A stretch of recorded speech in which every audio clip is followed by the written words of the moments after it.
Hey YouTubers, it's Nick540 again. I was really pleased to see all the comments on my Royal Canadian Mint 20 for 20 collection, as well as some of you who've seen my full stack videos. You'll know I have other Mint products. And it kind of got a good discussion going on the boards. And rather than commenting individually on all of your comments, what I thought I would do would be post a video and talk a little bit about the different ways and why I guess it's not why, but the different purposes that my wealth has. So I thought I would start by showing you different categories. And I'm doing this just kind of as demonstration purposes here. But the category you see over here first is cash. This is very highly liquid, as we all know. It's a decent saving vehicle, although you don't get much interest. It doesn't go with the stock market. But this is kind of a daily life stuff. What you see in front of you is specific money saved for future metals. But at the moment, I have it in the form of cash. So I thought I'd show you that this stuff here has no value to me with regards to investing or anything else. It's strictly kind of a day-to-day or for future saving.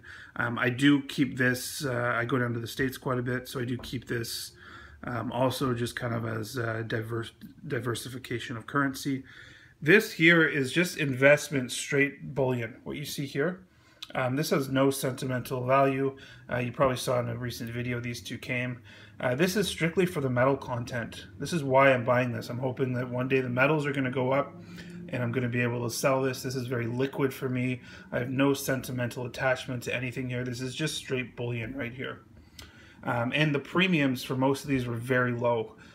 With the exception of this one a little bit higher. What I paid for all of this stuff, and including this one even, is fairly low because I want to get a high return on my investment. These ones here, on the other hand, are a little bit more in between the two. I would absolutely part with these coins. These are 10-ounce lunars. I got these because I saw the lunar series and investment as an investment going up.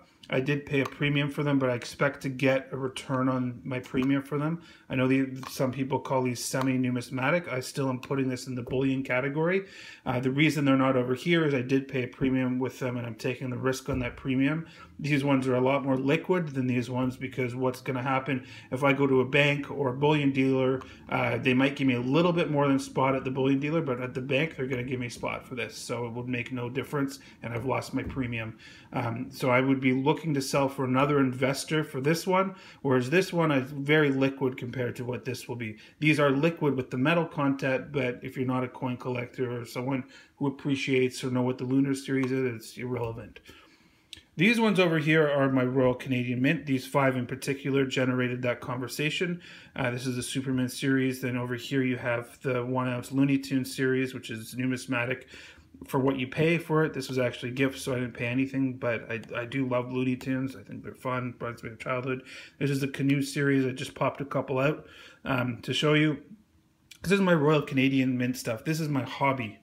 I'm not buying these 20 for 20 per se as an investment. These things are my hobby. Why do I include them on my YouTube channel? Because I like the discussions that they spark, and I actually really enjoy collecting this, and I want to share my hobby with the world, which is why I have this. The comments that were made with regards to investment and not getting a return, I'm well aware that that might be the case, but the whole point of this stuff for me is purely fun. Yes, I have fun with this stuff. This is a future investment. This stuff is stuff that I'm hoping that I'll eventually be able to pass on to my children and grandchildren and whatnot, and during my life have my own little collection, so I don't mind paying a premium. If these do happen to go up in value, luckily I have 5 of these, so if I hypothetically have 3 kids, I keep 3 and sell 2. So my rationale for these is for fun. I know they're a ripoff with regards to metal content, if you will, but I think other people have hobbies that are, drinking, smoking, and I'm a cigar smoker too, so I understand, or, cars, or whatever your hobby may be, or collecting action figures, or collecting movies or video games. This is my hobby. I'm not looking to make a ton of money. If I do, that's great. It's lucky that I'm in a hobby that has the potential to make money. But when I see comments saying, you know, not going to make money, I never looked at these as a money-making scheme or a money-making, a way to get rich quick or anything like that. This, for me, is purely fun. And actually, these ones and this one, the whole canoe series and this were gifts because it's nice to get gifts of your hobby. So I hope that explains the difference between these two fairly well. This is my investments. I would never utilize this vehicle as an investment because I would lose money. I would utilize this one because I think metals are low right now and I think they have lots of potential to grow. So I just want to distinguish that if that's not clear as to why I'm partaking in the 20 for 20. And I know that my channel is mainly about my investments, but at the same time, I like to share with you some of my other hobbies, which would include coins, and because most of these are coins and some bars, I think that it's pretty related with regards to sharing that with the channel. The last category I'm going to talk about is the metals that I'm actually never going to sell no matter really what happens. These are sentimental metals for me. They include this 10-ounce bar, which is a very sentimental piece, and this gold sovereign, which was my great-grandmother's and my grandmother's and then my father's, and now it's mine. So these are things here that just won't be sold, and then upon my death will be passed down. These ones in my life will be passed down, hopefully to children. These ones in my death will be passed down to children or grandchildren. It'll be in my will. There's just something I'm not going to part with. So if you see here, we got 1, 2, 3.5 kind of categories here, not including the cash here. But I just wanted to explain, I love the conversation as to, you know, people not wanting to buy this and thinking it's a ripoff. For me, irrelevant if it's a ripoff, really. It's you know, it's my cash, and I chose to get into a hobby that was coins.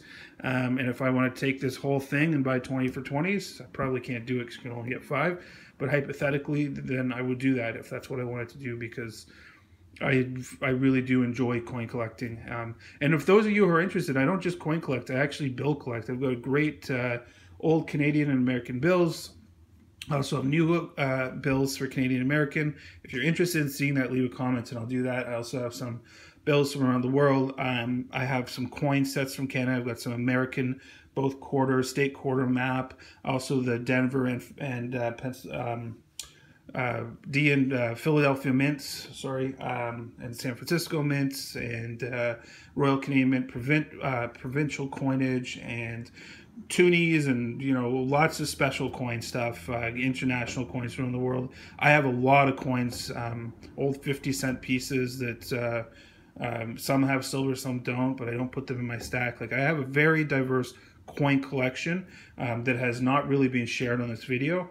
And some of them aren't metal, some of them are steel, some of them are nickel, some of them are plated steel, some of them are copper, zinc, you name it.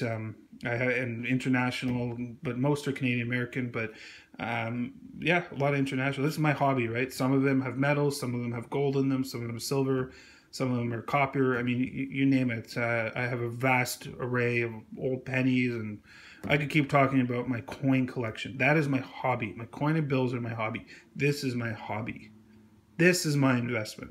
I have a lot of fun with both of them. I'm lucky that they kind of cross over with each other. I have a ton of fun investing these metals, and I see a lot of potential in this. And I have a ton of fun buying these coins that are very special and lunar and have potential to gain value, and I can talk with the community about. And I have a ton of fun buying the Royal Canadian Mint products that I know are just for my own hobby and nothing more. And I have a ton of fun you know, holding on to something and getting gifts that are so valuable and I will never sell, and I'm going to keep for the remainder of my life until it's passed on in my will. So hopefully that explains. I hope to get some more dialogue and discussion going. I mean, some of you, I'm sure, are both coin collectors as well as, you know, bullion investors. This cash here, this is about $3,000 or so for those of you who want to do a count with the American. It's 2,500 here Canadian and 500 American.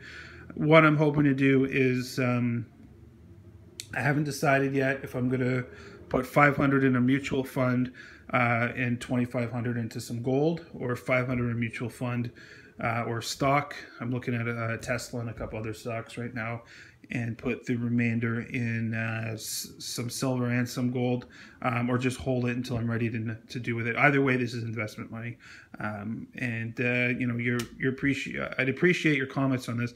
This represents right here a lot of hard work for me. What I did is every paycheck I got, I would take $100 bill out of it. So I'd go to the bank. Right now, I know you can take pictures, but I actually like going to the bank. I'd go to the bank, cash my check, and ask for a $100 bill back. And I did that over and over and over and over again until I was able to have this amount of money. Now, I want to be clear that this is different than having an emergency money. This is money that I specifically want to hold here with regards to having some investment, something to look forward to, so I'm not using credit or anything else to buy. If you want to look at you know, my other video with emergency cash, it's there's a multitude of bills there. But I hope you enjoy this. I've been ranting for a while. I hope the explanation was well received. Have a good